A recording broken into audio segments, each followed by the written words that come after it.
What's going on, beautiful people of the internet? Okay, so I decided to pull out my wireless pros here, just because I haven't been using them. I wanted to see if there was any updates. There weren't really any updates for these things quite yet. I think they were already updated since the last time I pulled them out.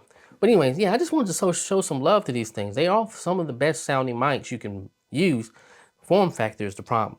But anyways, that's not what this video is about. Um, Today, I'm coming to you as a frustrated A7 IV user. And I forgot how frustrating this camera can be for some of us.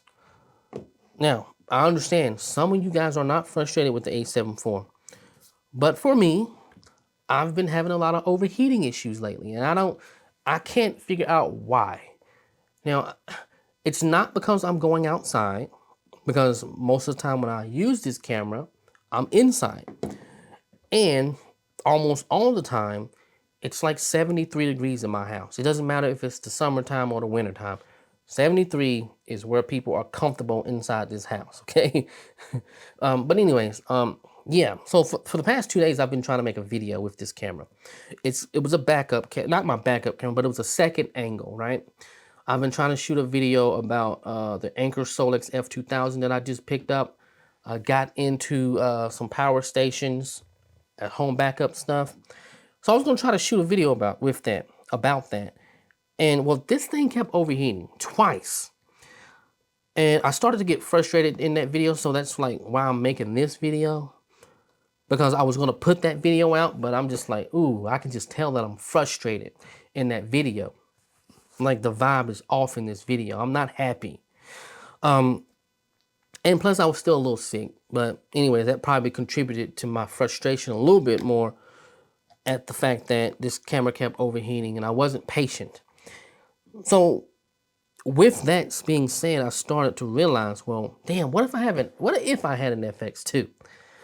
Because don't get me wrong, is this a bad camera? No, it's not. For some people, is the rolling shutter an issue? Sure.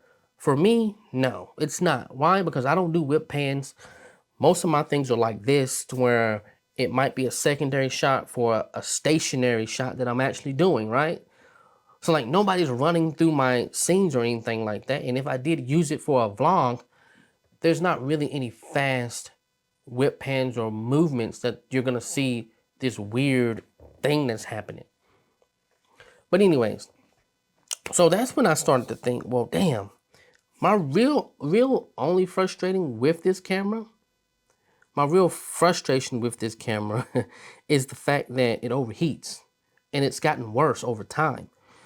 And here's the thing, as things get older, right, especially when it has processors and chips and all those things, well, they don't run cooler, they get hotter. Because some of the things that help with dissipating the heat get older, right? And they don't work as efficiently as they used to. So this will be the camera that I get rid of and upgrade. You know what I mean? Like my FX3, my A7S3 will not go anywhere for the foreseeable future for at least the next 3 or 4 years. Those two cameras will stay with me. So I'm looking at my A7 IV and it's like, yeah, buddy, you might have been the last camera I purchased from Sony, but you might be the first to go. I mean, I'm being serious. This camera will be the first to go. Because the issue, I can work around almost all the limitations of this camera, which, you know, for me, not that many limitations. I mean, I don't shoot in 6K. I mean, I don't shoot in 60 frames per second that often, if ever. Like, yeah, never. I've never really shot in 60 frames per second, except for action cameras. That's the only time I've ever used 60 frames per second. So that's not really a pain for me. The overheating is the pain. And well, what camera really addresses that overheating issue is the FX2. So I've been starting to look at the FX2 in a different light. I'm like, well, maybe the FX2 isn't so bad. You know, maybe that is kind of an upgrade when it comes video-wise. Even though video spec-wise, it's not an upgrade, but just the peace of mind of having a different body that I can have confidence in of not overheating like my FX3 would give me even more reasons to use the camera, right? But at the same time, I'm looking at it like, well, at some point the A7 IV has to come out. What is that going to look like? And I already own the A7 IV, so having an FX2 is basically like owning the same camera. But, there's that big but. It does address the one issue I have with this camera. Overheating. Over freaking heating is the biggest issue with this camera for me. And again, your experience could be different than mine. I can't listen. If you're probably shooting photography, it's probably not a big deal. If mainly that's what you're doing, I've never had it overheat when I'm shooting photos. And I took it to the damn, what's the desert down there in Southern California? I can't remember. We went to the desert on vacation and spent a week down there, and it didn't overheat. I took this camera with me, but I did not shoot video. I shot photography with this camera. Man, I can't remember where we went. A very popular place. I just can't remember right now. I'll put it somewhere if I can remember by the time I put this video out. But anyways, yeah, so that's my thought process. And then I really started to think, well, why do I hate the FX2 so much? Well, it's mainly because I own an A7 IV. So I'm thinking to myself like, well, that's probably where a lot of the frustration is coming from, is because a lot of people own the A7 IV and they're just like, well, why would I buy an FX2? I'm just going to keep what I have. Or I own an A7C2. Why would I not just keep what I have? So like, I get that part too. And I understand the frustrations, but I've started to think of it from a different perspective a little bit. Like, well, what if someone doesn't own an A7 IV? Then I start to think, well, they're actually in a great position. If they can afford an A7 IV, well, why not look at an A7C2? Why not look at the FX2? The FX2 is a newer camera and a newer body. So the FX2, if you were to ask me, hey, I want an entry-level full-frame camera, but I still want to shoot photography, well, I would say FX2. Would I say A7 IV? Hell no. I wouldn't say buy an A7 IV with the limitations of it overheating. I would say go buy the FX2. And then I started to realize, and the light bulb kind of dimly turned on a little bit. I'm like, oh, okay.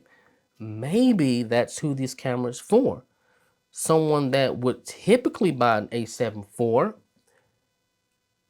but understanding the limitations of the camera that's been out for a while, well, maybe now they would just buy the FX2. Interesting. I really started to think like, okay, that's interesting. I never thought about it that way. Because again, I think most of us can be selfish in realizing like if the camera's not for us, we get frustrated. And I'm not going to lie, when I made my video, I was coming from the perspective of a frustrated Sony user that already owns a version of that camera. I never was thinking about a person that didn't own the camera. And now, I mean, they're getting an FX camera, but it's just an A7 IV. But it's a better camera because it has AI features, which again don't mean much to me, but it may mean something for a lot of other people. But you have that hybrid functionality. It does not have that hybrid look, but it has the hybrid functionality. So like, I think that's what really turned my perspective around, or my thoughts about the camera. That's what turned it around for me. Will I buy the camera? I don't know. Knowing that potentially there's an A7 V coming out, I don't know. I honestly think I'm done with hybrid cameras, period. I don't really shoot photography. This will be the camera that's gone out of my fleet of cameras. Like, this is the camera that I will sell because of the limitations. So I'm thinking like FX6 Mark II or whatever it's going to be called. I'm thinking the second FX3 Mark II, if whatever it's going to be called. So I'm coming again. I'm thinking about the future a little bit, and I'm just thinking, do I want to sell this now and get as much money as possible and hold on to it, and think about saving that money to get a FX6, because and that's the ultimate prize for me. I think it's a little too late in the current model, the current version of the FX6. I think it's just too late for me to buy an FX6, in my opinion, just because I feel like there's a new one around the corner. And now it might still be a year away. It might still be 2 years away. But to me, it's kind of worth the wait, right? Or looking at an FX3 Mark II. I feel like at this point, it's worth the wait to see. Because if we look at all the things that Canon has come out with and Lumix has come out with, Sony has to respond, right? They're going to have to give us something that we get excited about. Especially with the low fanfare around the FX2, I think hopefully they realize that like we're gonna have to really come out and be innovative with these two cinema cameras. But then I want to talk about one other thing before I go. I want to talk about the state of the A7 lineup and the overheating issue. Now the A7 III, when it came out, still had a little bit of issues with overheating. Not as much as the A7 IV. Again, that's just my experience. I didn't have much overheating with my A7 III, but this one I do. As they continue to bump up resolution, right? Because at some point they're going to have to bump up to 6K or 8K in the A7 V. It's just a matter of when. Well, will it be able to handle it? Because it seems like the only lineup that has issues with overheating is the A7 lineup. When it comes to full frame, I know some of the APS-C cameras can have issues, but I'm speaking only of full frame. So I'm looking like, will we start to see Sony try to address the heat issues, like dissipating heat a little bit better in the A7 lineup? Now, what does that look like? I don't know. I would hope it would look like how Lumix has addressed it, to where they put ventilation and fans in the top part here, or somewhere on the body. But then at the same time, you're looking like, well, why wouldn't you just buy an FX whatever? You know what I mean? But I think if they want to continue to have a hybrid system like this, I feel like, especially again in the A7 lineup, they're going to have to figure that part out. If they're going to have a cheaper alternative to these bigger and more expensive cameras, you're going to have to figure out how to get these cameras to not overheat.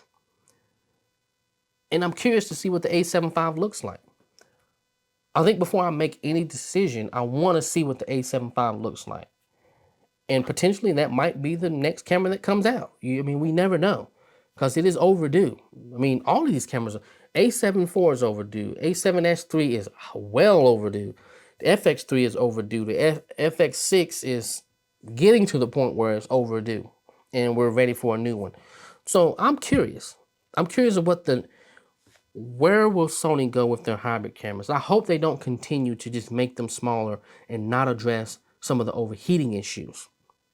Okay, so that's all I have. Again, I think I'm starting to look at the FX2 in a totally different light. Doesn't look like such a bad camera when you compare it to the A7 IV and some of the issues that I'm having. But will I buy it at the end of the day? Probably not. Again, just because my upgrade path may be different than yours. I think I own an FX3 already, so I think my upgrade path will be something above an FX3, like an FX6. All these other cameras that are in Sony's lineup that are like $20,000, I don't think I would ever own those cameras. I think the FX6 is probably where I will stay for a very long time, if I decide to buy that camera. It could be another FX3, depending on what that camera gives us. Okay, I'm gone. I'll see you guys in the next video. Peace.